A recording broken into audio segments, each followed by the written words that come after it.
to the latest Mobycon Academy session. I'm really delighted today to be speaking with Guus Janssen from Accessibility in the Netherlands, who focuses on how we experience the city with varying disabilities and how to help our cities work better for everyone.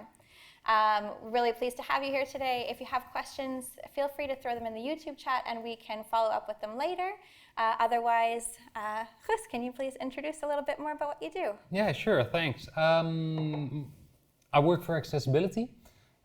We specialized in all kinds of impairments and all kinds of points where accessibility makes its presence, like digital accessibility, but also how we see it in the world and how people can be mobile. We really think that a big part of life starts with your mobility, of course, because I mean, how else are you going to travel to work or to school? Or so, yeah, I'm really happy to talk here today with you. Yeah. Oh, excellent. Yeah, so for our viewers, we're going to actually take a walk through Delft. Yeah. I pre-recorded this session. At various points, we're going to speed up, so it wasn't that I was running all of a sudden. But just because, you know, Delft is beautiful, but I wanted to show as much as possible. And we'll go through a few different contexts, starting with Mobility Hub at the main station here in Delft, and go from there. So without further ado, we'll start the video. And one of the first things I notice is those tactile strips. Yeah, definitely. You can't really miss them, huh? And that's kind of the point of them, actually. One of the main things is you introduce them like tactile tiles, and of course they're tactile. You can feel them when you walk with a cane or actually when you walk with your feet. But I mean, there's another thing, you can see them really well. That's one of the most important things that when you think about putting in tactile tiles, they have to have a contrast with the surrounding you're making. So you have to have a contrast with tactile.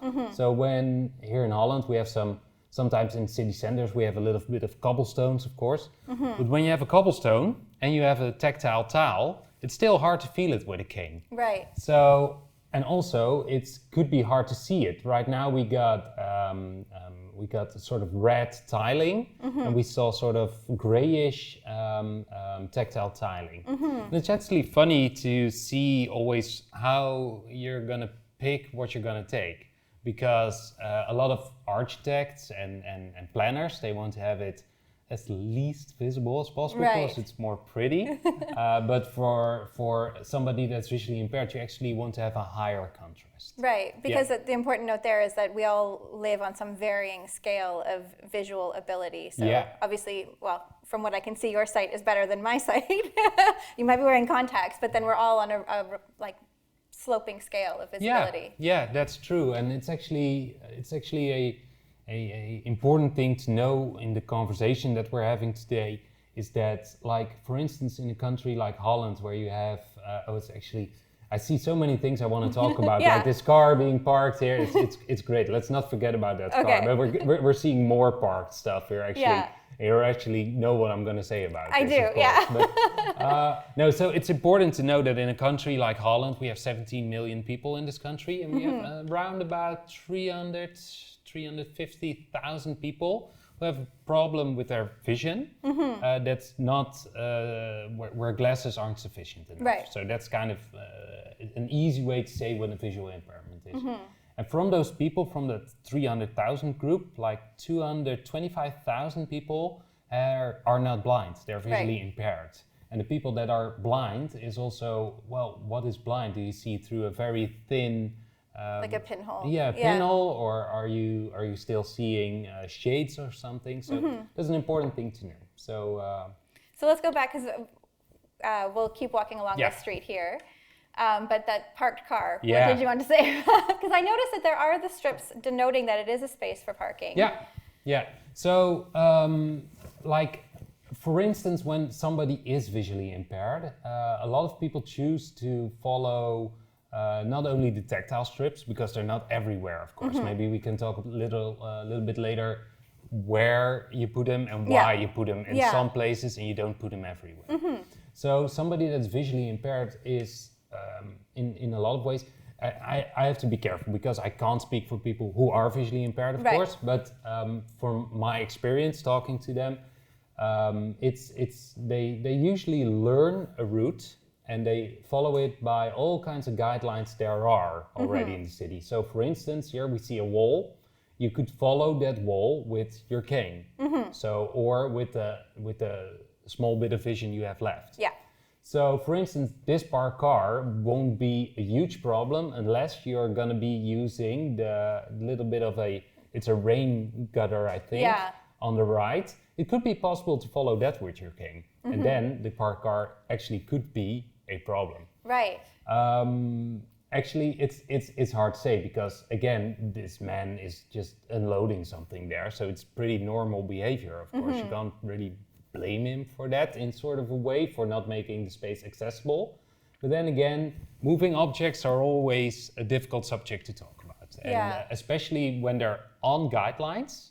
It's a bigger issue because one of the main key things about when you put out a guideline somewhere, like the big tactile tiles, it has to be in a space where you're gonna know it's gonna be safe and people aren't gonna be stopping on that. Right. So it's actually it was a fun thing to see on your route. Right, and we will come back. There's a more obvious section later about the instructions in the sidewalk, so we can look at that. So this is the first main intersection that we've come to. And so I know that this strip here is actually only bus access only, but we've got the beg button for those obviously who can see the crossing on the other side, but I wanted to ask, because not every crossing in the Netherlands has an auditory cue. Yeah. So what would the sort of approach be in this scenario for someone with limited vision? Well, if there's not any ticking noise coming from the stopping light, it should actually really be on your hearing actually, and that's something that's really difficult to learn on a walk like this. And also when I see this cross section, and I would be thinking about it like, how are you going to approach this? Because in some regards, the designer of this cross section has thought about, okay, I have to put something in there, like a traffic light. Yeah. It's important to have a traffic light there. So you're going to say something about this cross section is not safe enough when I'm not going to be using the red or the green light. Right. So in regard to that, I usually say when you think about a cross section not being safe enough to be walked without either a cross section, we call this zebra path, but or without traffic lights, why wouldn't you put out tactile guidelines? Yeah. Like in that regard. But then again, also I can really understand when you have the ticking noise coming out of the red and green light. I mean, imagine working next to it or living next to it and hearing that constantly. So there are a lot of things we're thinking about right now, how we can make that better. Like there have been tests with little buttons under the button to push that and to start the ticking noise, or actually only use the ticking noise when it's green. There are ways to think about that and come around that. But yeah, I mean, it's when you have an intersection like this, you really have to be trained to walk this intersection. And again, I mean, I can't speak for all visually impaired people, of course, but it's a generalization. Yeah.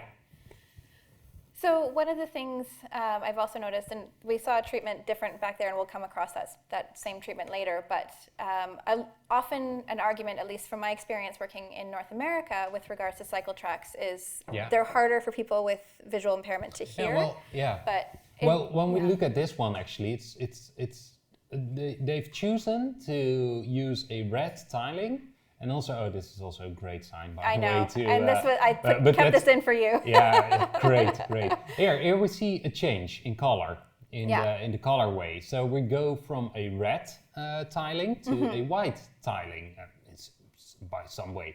And so now we have a contrast. We have a contrast between the red cycle path and we have the white footpath. And also, what we can see starting to move out is a little bit of a tactile difference. Yeah. So I think when we walk here, it's a lot better example than when we were walking like 50 meters back, actually. Right. So yeah, that's actually a fun way to see how you can use color to make something disappear, or you can use color to make something appear. Right. Yeah. And then I guess, so frequently you'll see the treatment of the red asphalt and the red pavers, but I guess there the thinking is that there's the tactile difference in the surfaces that you might feel, but then again you're relying on somebody who depends on and that's that really feeling. one of the important things is to know that you're not dealing with one kind of impairment, because some people can see contrast really good and they really focus on a difference in color. But some people are not to that at all, and they really have to rely on tactile differences. Yeah. So then coming up to this intersection, seeing how it's sort of all going into the reds again, would the general idea be to advise perhaps to build more contrast into the intersection here? Could be a possibility, especially knowing this is a two-part intersection. So you're crossing, and then you're crossing the opposite direction traffic. So one of the important things is to know when are you standing in a safe space. Right. When are not cars going to be passing you. And here I think it's sometimes it's difficult to see on a video, of course, but I think with the difference in pavement you have, you can really start to on your memory remember, where am I right now on this intersection? Yeah. So that's something we actually there are two main caregivers in Holland for people with visual impairments, and they give training, mobility training. So it's one of the most important things when people have a new job or have a new school or they just move cities, to start learning your route to the bus station, route to the supermarket, route to your work. And it's also actually when something changes on a route like that, then it's again, a question about, okay, am I gonna need new training again for that? Yeah. Actually, I think you wanted to talk a little bit about the water, right? Yeah, can we go back to see the canal for a second? This is. Can you imagine what would happen if somebody close to you would be for the first time on a mobility scooter? Yeah. And they think, oh, I'm gonna have a nice drive. No, actually, it's again, this is a really nice example from for who is this designed, and why would you choose to walk a certain way or certain street? Again, if you are visually impaired and you know this, you know there's going to be a danger there when you train for a route. But then again, more and more people are like walking with Google Maps, for instance. Like the GPS on your phone is getting better and better. So it says turn left here, turn right there. You're not going to be knowing that a step away is a very wet set of clothes. No, so this is actually so the question would be, what are the pros and what are the cons of putting like a little gate there, or putting a little bit of a higher tactile strip? And again, I mean, when it's summer out and people are sitting there and having a drink, it's really nice to put your legs down to the water. So it has pros and it has cons. Exactly. Yeah. But in this case, for example, if this is someone's normal route and they had been they've done this route and gotten used to it, they would probably use the strip on the right-hand side as sort of the guideline. Correct. Yeah. Correct. Yeah. Yeah. I would imagine. Yeah, definitely. Yeah. And I brought this up because this actually becomes a concern for, or I made sure to walk this route because I imagine when my nieces are very young come and visit, my sister and sister-in-law will be quite nervous about the experience here, but it's about getting used to it. Yeah, and it's also, I mean, like, it is a, so this is also a nice kind of intersection, like what would you do here? Yeah. Like, it's kind of hard to feel when you're at the intersection, and also when you're there, you know? So I think one of the most, and then again, you have like this kind of place here, you would really imagine that on the left would be a good guideline for you. Yeah, exactly. But then again, you know that there's going to be bikes all the time. If there's a bike one time, there's going to be bikes a million times. There are always the same places where people, because they need to be there. So there's two things that can happen then. For instance, maybe on the left along the building could be a better path. I don't know. There is a walkway there too. It could be used. Or you're going to say, okay, we see behavior of people, and how can we invite people in a way to not park their bikes there? So put a better bike parking like somewhere else. But then again, of course, you have pros and cons, of course, in that. But no, so this actually, and when you, I think another thing, when we go back a little bit, when we cross the bike path, I think a really good thing to know is that for a lot of people who are visually impaired, they would be walking with a cane. Yeah. So they're always white, and they always have the red strips on it. Yeah. And it's actually a really important sign in traffic. So just as the same way as a policeman can say stop, somebody who's visually impaired can put out their cane, and you're actually obligated to stop. Yeah. So I have to say, again, I can't speak for visually impaired people, but you hear a lot of stories about people not stopping. Yeah. So actually we have one day a year, we have the day of the white cane. And it's to put extra attention on that it's really a traffic marker. Yeah. So that would be a way to navigate this cross section. And I did notice that, and we'll see it when we're walking in the city center. So those watching, keep an eye out for that. There were various points when, because people could tell that I could see where I was going, they didn't adjust their behavior accordingly. Yeah. So I would have to stop or wait or what have you. And I thought to myself, this experience would be remarkably different if I had a visual cue for other people who don't have a sight impairment to know that I need space. Correct.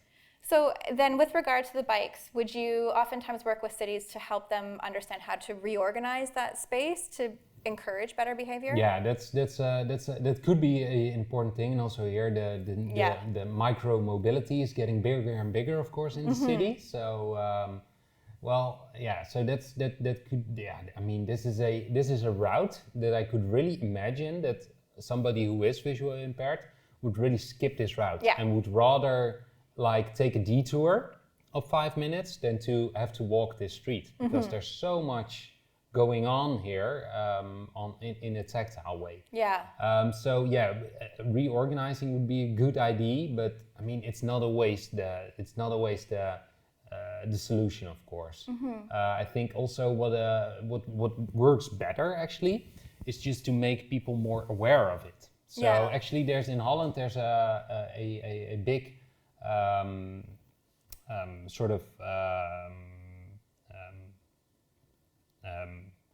there's a big awareness like a campaign? Yeah, thank you. An awareness campaign. It's called Keep the Lines Free, the sort of translation.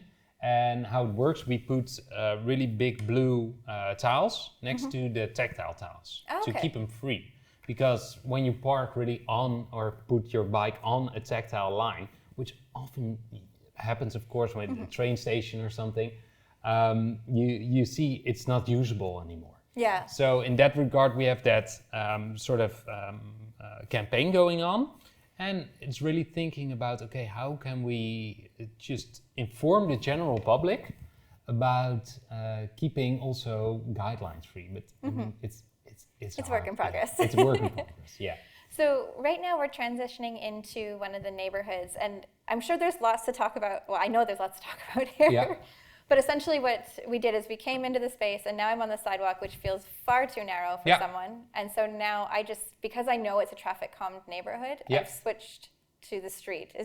Do you think that would be sort of the normal behavior for someone with a visual impairment in their own neighborhood? Yeah, well, usually rather not, of course. Okay. I mean, especially with more and more cars being electrical, those are harder to hear, of course. And also, I mean, this is also a really hard one to navigate, for instance, if you're riding a wheelchair. Yeah. this is really difficult, and then you don't have another option, of course, to use the street. And when it's somebody's like its own neighborhood, of course you're gonna see people doing that. But yeah, I mean, especially from the rear, you're not gonna be able to see that somebody is visually impaired. Yeah, this is a difficult one to navigate, and that's also a sort of a thing that people. It's of course difficult. A lot of people who have a visual impairment, they have to decide: am I gonna live in a big city where you gonna have stuff like this going on? Yeah. But I have the pros of a lot of public transport. Yeah.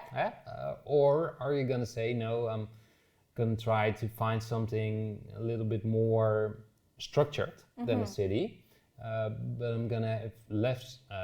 And also, what kind of person am I myself? I mean, your first thought about where do you want to live is not the same. I mean, can we pause here for one moment? Sure. Well, that was one of the things, because I want to talk about this space is like thinking about where you want to live. And one of the things that is very attractive to North American audiences is this is obviously the extreme of a Wonerf, because it's not necessarily, there's no cars in this space. But then, you've got we can see there's contrast in terms of the gathering space versus the moving space, which is good. But then would this be still a challenge for somebody because it is much more of a shared space environment?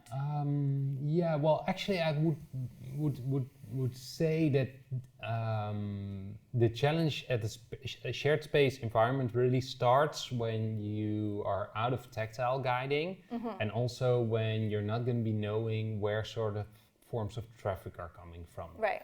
In this regard, you sort of have a going away in, going away back. It's sort of still as the feeling of a street. You got buildings on both sides. So in this regard, I wouldn't really call this a shared space in the way that a lot of visually impaired people have a problem with it. Right. So again, just going back to the basics, is there, what I usually think when I watch a space like this is, okay, if I would be together here with somebody who lives here, could I learn them how to move from A to B? Okay. And if the question is yes, we can sort of say, okay, if it's teachable, it should be, well, it's hard always to say, it's not really something is accessible or it's not accessible. It's not black and white. No, of course. So I would say, okay, it's sort of sufficient enough. When it's like, oh, this is going to be really difficult to learn somebody, it's going to be when we're going to say, okay, this is really impossible to learn somebody to navigate the space, we're going to try another route. Then it's not accessible. And in this regard, I think it's not going to be an easy one, but if it's going to be a small part of your route and it really can help you get to your girlfriend or to your work or to take it. Yeah, definitely. So back to the basics, like, is there a guideline? And also, isn't there going to be a lot of objects that's going to be movable? Right. So, Okay. And then we've gone over a few of them, and we'll continue to go over them in other places. But one of the things we talk about in terms of traffic calming is the raised intersections or raised crossings at side streets. And I imagine from an accessible mobility standpoint, it also helps in terms of slowing traffic a bit so they can be more aware if someone's struggling in a space to behave accordingly. Yeah, I mean, slowing down traffic is always a difficult one, because why are you slowing down traffic? That's the first question you always have to hear. This man is going up and down and up and down. So he's slowing down, obviously, but again, it always takes a little bit of attention for the driver. Where do I need to slow down? So that takes their attention a little bit off the road, of course. Okay. I think one of the most important things when you see a raised section here, it's when we can stop it here just for 1 second. Yeah, great. So 2 things. This could be great for somebody who's actually in a mobility scooter, in a wheelchair, who's riding with their child in a like a buckfeet or or a push trolley, or somebody with who's older with a walking aid. Could be great. But then again, you could also say when you have the same height, you're losing some of the tactile you could be following. So that's always a a difficult one. But a solution sort of in this treatment, for example, could be to create more contrast in the space. So at least for those working with that limitation would be able to tell the differentiation. Correct. But then for someone without that, it becomes a little more uniform and a little more challenging. Correct. Yeah. Correct. So we'll keep going. So I wasn't quite sure how to address the next section. There's some construction going on the street that we're about to go on to that was part of my initial route. Yeah. And the reason I kept it in was because no matter where you live in the city, there will be construction on your street. Definitely. So in this scenario, would your organization work with the city, for example, to understand how to treat some of this? Yeah, I mean, I think one of the most, when not everything can always be accessible, of course. So here they're digging up something, it has to happen. Nobody likes it, but I don't like it either when my street is being dug up, but it's fine. One of the most key things is communication. So for instance, when I work with a city or when I work with a museum and they say, oh, we have a great sort of collection thing, but it's in a sort of a room, it has a great ambience, but it isn't accessible. Well, of course, it could be possible, but communicate about it. That's the most important thing. So in this regard, it could be great to, for instance, work together with Google Maps. And make sure that not only routes that are crossed off for motorized traffic, also for walking traffic. That could be a great thing. Or having an app for your city, or knowing when and where something is going to be dug up, because then somebody can, for instance, leave home earlier. Yeah. Because usually the most visually impaired people that I've met are actually one of the most important quotes that I ever heard is like, I don't mind taking longer to get somewhere. I don't mind having to put in more energy or more effort, as long as it's not impossible for me to get there. Right. So that's an important one to remember, and possibly having a detour, especially when you're digging up like the tactile tiles. That's an important one. Yeah. So this is another one of those streets where we do have it open to the water, but it's a much wider footpath. I actually live on the street. Oh, really? But I know it used to be a road, and now it's been created as just a walking space. So would this be, despite the fact that the water is there and there's obviously some clutter, this could be possibly an option for somebody, or? Yeah, again, still having a clean line to follow is best, because every time you have an obstacle, like for instance a bench or some nice flower pots, or it is more difficult. Okay. So in this regard, it's possible to navigate this, but it's really difficult. So again, streets like these that we're filming now, that we're watching now, usually when you can cut them out of a route and use another one. You usually would do that. Okay. Yeah. So now, and I'll get when we do I'll get Marijn to turn the sound on in this section shortly, our studio engineer. But here is where we have actually one of those audio cues at this intersection. So this was the treatment I actually want to talk about, how we changed from small pavers to larger pavers in terms of the bike network. And then at this point, we have the crossing with an audible cue. So first we have the issue of it not necessarily being contrast, but then we have the audible cue to get across. So does that help in terms of improving the quality of space?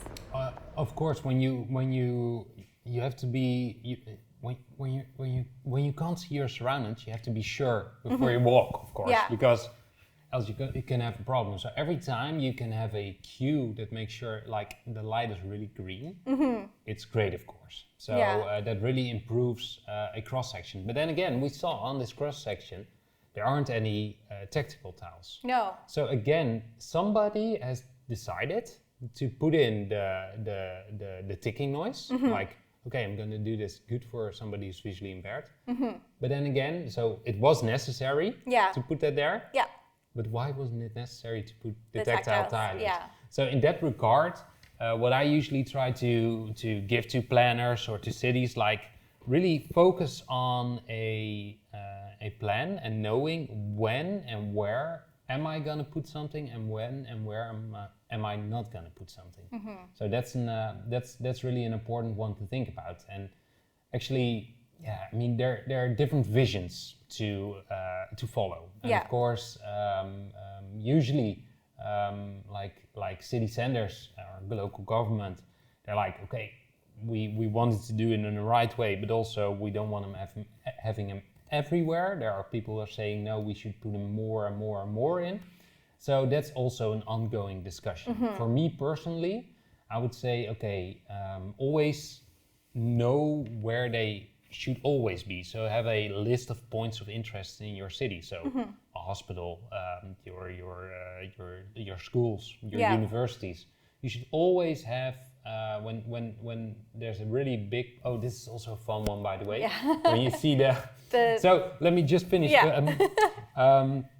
When you have really important places in your city, you should put them out there. Right.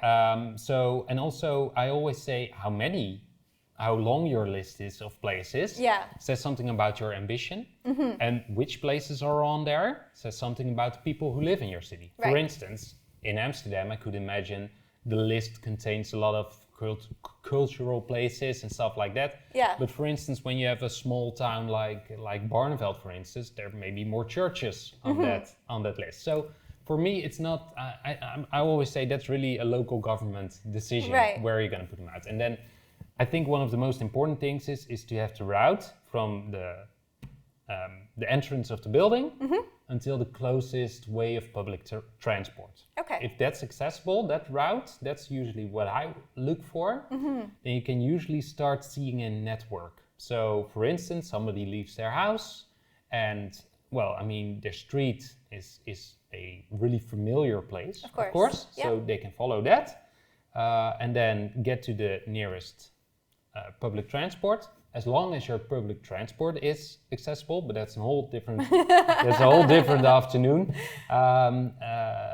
You can get in, get off, and then when your route to the point of destination is also accessible, you start seeing a network of accessible places. So that's sort of my vision in a way, but there are different opinions about that in my work field. Yeah. Well, that's interesting because a lot of what we focus on is not to think about it from like one point to one point, but thinking about the whole network, whether we're talking about a walking network or a cycling network or beyond. So it makes sense that we need to think about where people are coming from, where they're going, and how we connect them. Yeah, definitely. Yeah. So I imagine you want to talk about the sandwich boards on the street. Yeah, I do. So I mean, these are always big talking points because they're, I mean, for marketing purposes, they're really important. I mean, when you put one of those out, you or you're not going to put them out, you're going to see it in your daily revenue as a shop. So they're really important for shopkeepers. But then again, I mean, you really form an obstacle along that guide path, and you also narrowing down the street. So this is always a big talking point in city centers. Yeah, definitely. And what are some of the solutions that you tend to suggest? We had a project in Aalsmeer where they were redesigning the entire shopping street. So the main shopping street. So actually, what we did there was create a section where people could walk, which is always obstacle free, and a section where obstacles could be placed. So either whether it's our trash cans, whether it's a plant, whether it's the sandwich boards, it's always fine to put them out there. But because you create a space in the design already where stuff could be placed, you keep a section free. Right here, what we see now is you don't see a design or an ID in that regard in any way. So people put them out where they think it's going to be less, at least of a hassle. You know, you put them as close to the wall as possible. Exactly. So people and cyclists can walk by on the left. But then again, what we're talking about today, Yeah. it's the worst place where you can put them. Because that becomes the guide for somebody that's looking for the familiar. Correct. Yeah, because also maybe people would say, well, can't I use the little strip that's on the left between where the cyclist is and the sandwich board starts? And actually, okay, we can talk about this, of course. First of all, it would be questionable if it would be tactical enough, whether you could feel it. Yeah. But then again, a problem that a lot of people are facing is that you don't want to put your cane too far out on a road where people are riding or walking, because that could be possible. When it's when it's a small part, I could say, okay, you could be concentrated enough to follow it along that way. But when it gets longer, for instance, on this street, I would say the guideline on the left isn't sufficient for somebody who's visually impaired. Yeah. And not to mention, so this street in particular, for context, is also where one of the buses that goes, the only bus that goes to the city center goes down. So then you're quite close to a large vehicle. And then again, I mean, when sometimes it's, just creating something, it's about knowing. So if the people who own shops there know why they shouldn't put it there, it's enough. So working on just being aware, having awareness sessions about this is usually enough. Because people want to do it right. Nobody's going to say, I'm going to put my sandwich sign out here, so too bad for somebody else. Nobody's going to. Almost nobody's going to say that. So having awareness sessions about things like these usually work far better than having heavy like rulings or regulations around it. But then again, it all starts with inclusive design. Yeah. And that's the most important thing. Yeah. So we're going to somewhat speedily walk through the center. Yeah. And I guess my question. You got better speed than me on my marathon. So. I guess one of my questions that comes up a lot when people look at the accessibility of old Dutch centers is obviously, in the 1700s, 1800s, when they were designing these cities, they weren't thinking about this kind of thing. When cities now, like for example, the city of Delft is looking at a low car or car-free center, what kind of engagement or awareness or advisory roles do you play with the cities? Yeah. Well, it's actually, it works two ways, because in the first regard, you're going to say, okay, that's going to be a lot of fast-moving, dangerous obstacles less. So that's a really big pro, of course. Yeah. But then again, a lot of ways that we are designing streets also really pull traffic apart. Like, for instance, when we see here, you see a walkway and you see a way where cars can drive. You can see a distinguished difference. Yeah. If you start imagining taking stuff like that out, you're really gonna start designing shared spaces. Right. And shared space is actually one of the things that a lot of people are really happy about. But then again, it's such a difficult thing to make accessible for people who are visually impaired. So you can imagine, with all the things we talked about today, when you start taking out tactile ways to walk on, when you start taking out contrast, when you start to not separate traffic flow anymore, it gets really, you can imagine, of course, it's getting hairy then. Yeah. So, I mean, it has pros and cons, and if it's done, it should be done in a thoughtful way. Yeah, definitely. Yeah. And so now we're coming into like one of the very common so, feature in a Dutch city is the main square. Yeah. And I saw, for example, the rain gutter could be, because it's the pattern's slightly different, you could possibly sense that. Yeah. But it gets a little more creative in the center to add a little more, I guess a little more visual interest. So what kind of things should people think about when they're creating a more open space like this? Because bikes should be a rarity in the space. It also holds the market on Thursdays, for example.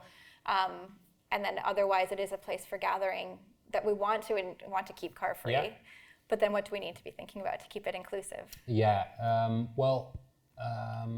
I think one of the things that's important about this kind of space is that again, I need to keep referring to that. I can't speak for people who are visually impaired, of course, but I can really remember a lot of talks I had to people like, "Oh, I really don't like to walk here on an empty open space because it's so very difficult to navigate and so easy to get disorientated." I mean, we all know the story when you're blindfolded and you're put in the center of a football field and you're asked to walk straight. You don't Nobody's going to be walking straight. So that's a really, really, really difficult thing to navigate, and it's so easy to get disorientated. So in this regard, I think one of the more important things, if we maybe can skip it back a little bit when we were on the center of the square, some things can really work. I mean, how weird would it be if this square would have like totally the same pavement? So they decided to put on a contrast in here, just to break it up a little bit, to make it more, appealing to look at in sort of a way. So that's something that works, obviously. And it not only works for people who are visually impaired, but also people who have, more of a cognitive problems. It could be something that really works. So that's a good design feature in this square. I really like that. And then yet again, just making sure you keep the sides of the square accessible in a way. Right. Yeah. So and again, keeping it accessible, make a safe footpath with if possible, a sort of a guideline, and make sure there are not too many obstacles on it. Yeah. And that was the one thing when I was walking through here, I was trying to see, okay, where might there be a guideline? But I guess... You're not going to find any. No, especially when you're totally reliant on a tactical surface. This is going to be, it's always going to be a difficult square to navigate. Yeah. But then, as you said earlier, this wouldn't be a space that someone would use as a through route. This would be something where you might come to this space with people. I could imagine that people would select a different route. Yeah. Yeah, definitely. Yeah, I could imagine that. But then, as a space for enjoyment, it would be still positive. Of course. Yeah. But then again, we also have to realize that a space can be, accessible in a way that again, things could be harder to walk across, but as long as it's not impossible. Yeah. But then coming back to what you were saying earlier, this would be a point when it would be important to communicate with the varying groups that you're trying to design for, to find out what... Yeah, for instance, if you would imagine that a square like that would be on a route from a main train station to a important museum, or to a voting booth, or to it could be a really important one to put on your website. Okay, if you take the shortest route on Google Maps, there's a big square to navigate. It's one sentence that you can put on your website, and it's something that somebody who knows, okay, I have trouble navigating big squares, is going to say, okay, I'm going to try to inform myself before I leave how I'm going to find a route around that. Or I'm going to, for this part, I know I have to find somebody who can help me, for instance. Yeah. Can we back up just a little bit? Right before we turned here, there was something that I noticed, and I wanted to ask you about it a little bit further, right here. So I've noticed in some areas of Delft city center anyways, these dots on the ground here, right around, from what I'm assuming, where so the street that we're about to turn up is a car light or car free street mainly, except for logistics. Yeah. What is the purpose of those? Is that meant for... No, well, not in a way that I know of, I have to say. Okay. Well, that's actually funny, because when we look at it, sometimes I'm also walking around somewhere and I'm thinking, did they do this for visually impaired people? Because I don't know any guidelines that says something about this. And it happens actually quite a lot when they start using one strip instead of 4 or 5 next to each other, or when they have dots like these. Yeah.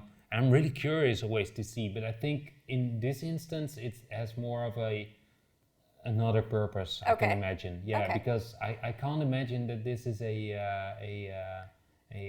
thing for. But you see a total wild grow of all kinds of ideas, and that's the thing. When you live there, and for instance, you could use them because you can also hear the difference with your cane because they're metal pieces. Of course. Yep.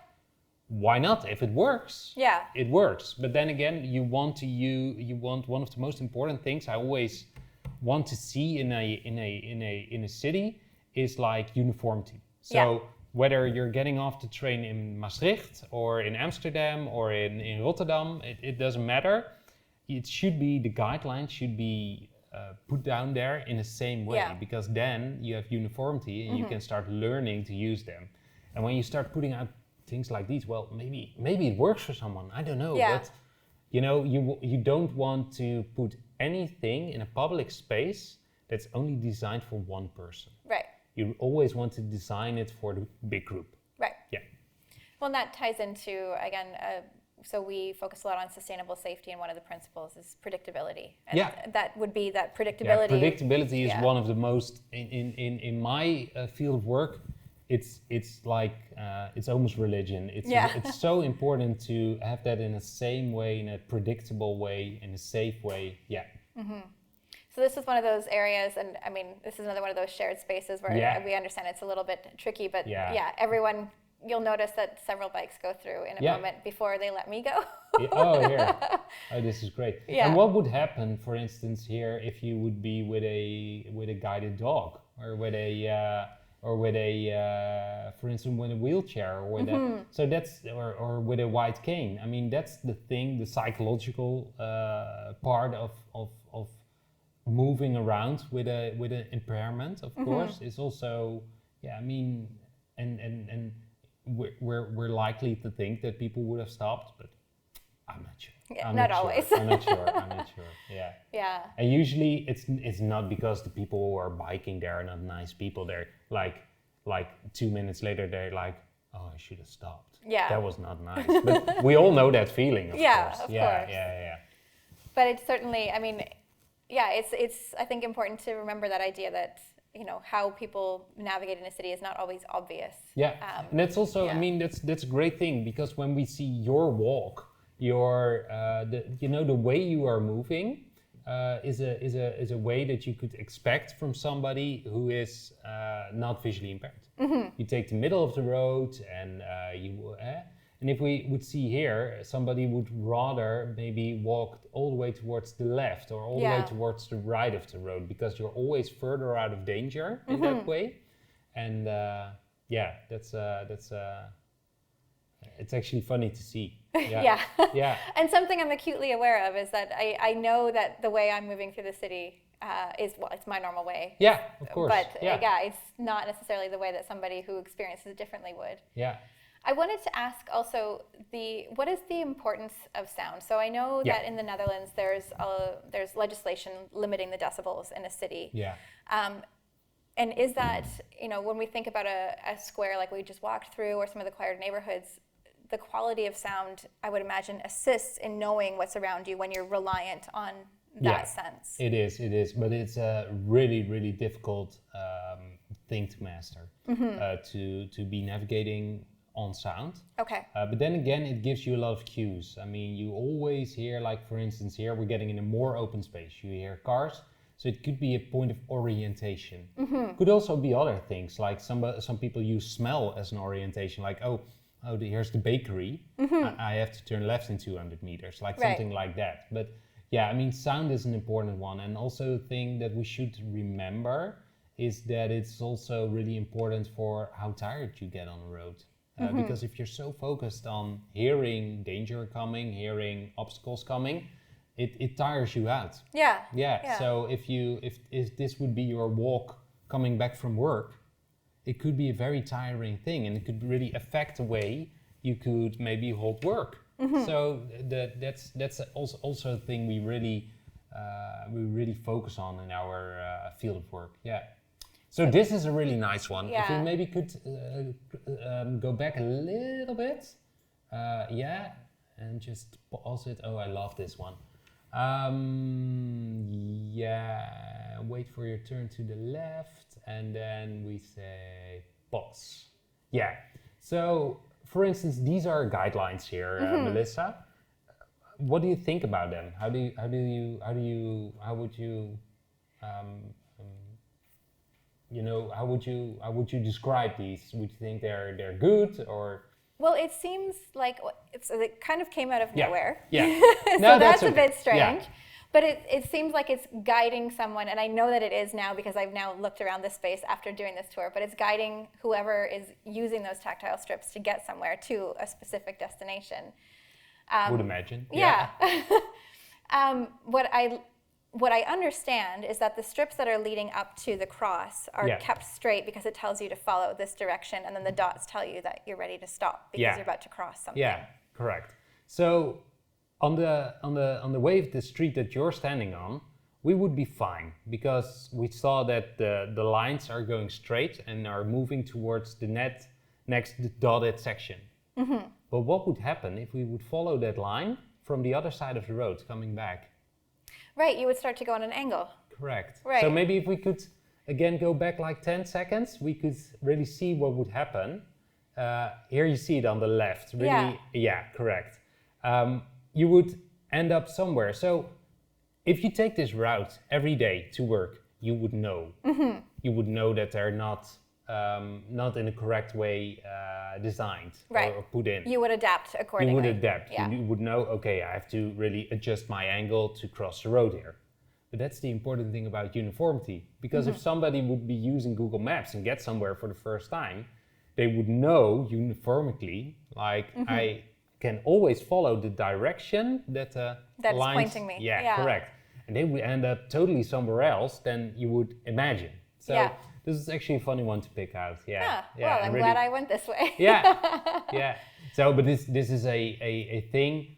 I mean, for me, sometimes when I'm walking somewhere with my girlfriend, they're like, "Oh, are they wrong again?" You know. So it's something that happens so many times, and we do a lot of. So there's public transport here. And that's what exactly. And I noticed that. So.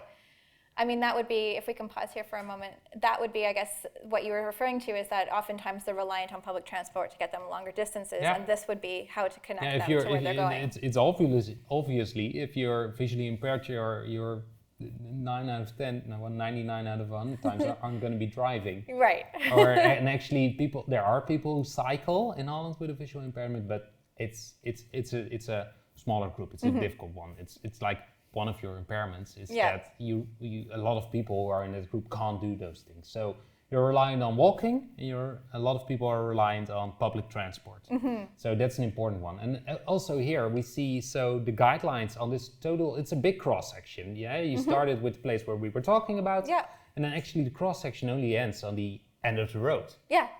But then again, somebody decided in this design to not put out the tactile tiles to the other side.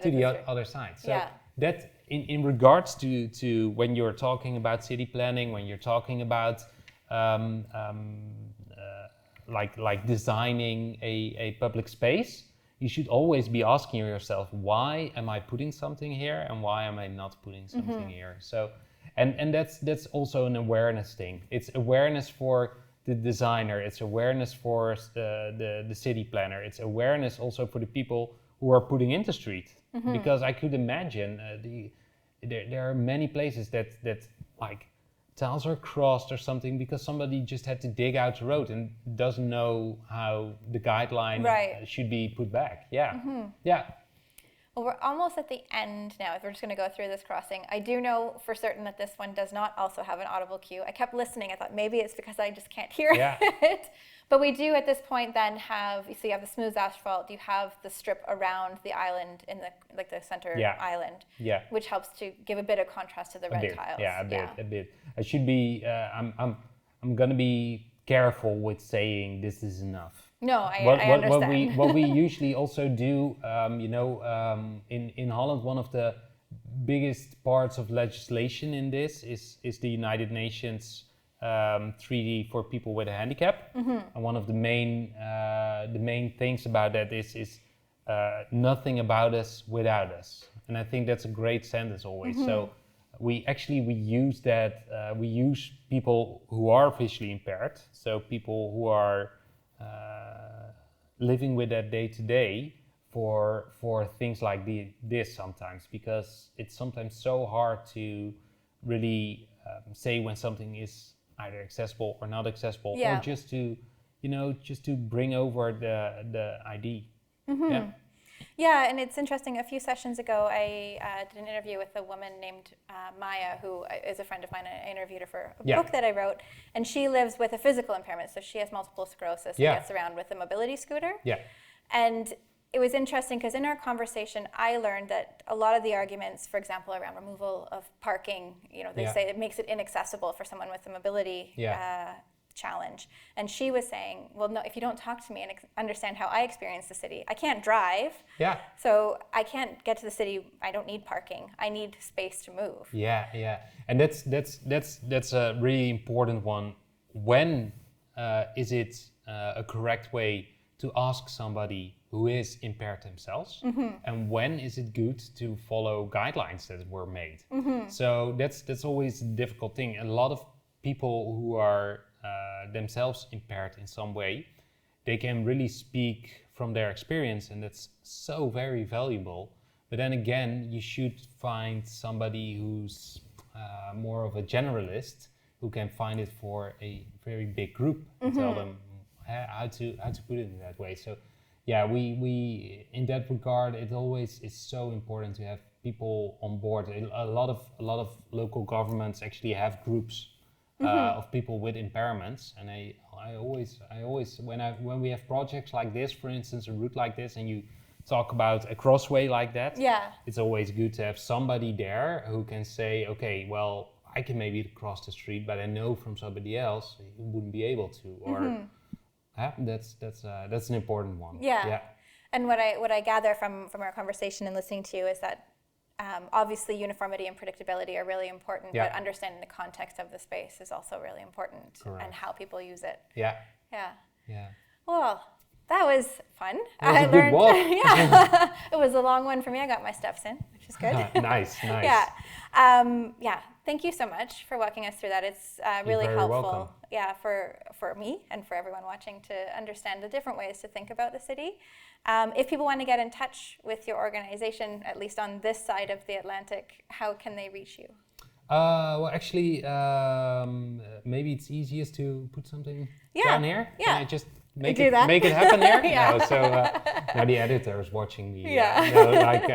So my organization, Accessibility, we're always open for questions in all sorts of regards. So no problem. Perfect. info@accessibility.nl. You will find us. Wonderful. Well, thank you so much, Guus. This Great. has been an absolute treat. Great. All right. See you next time.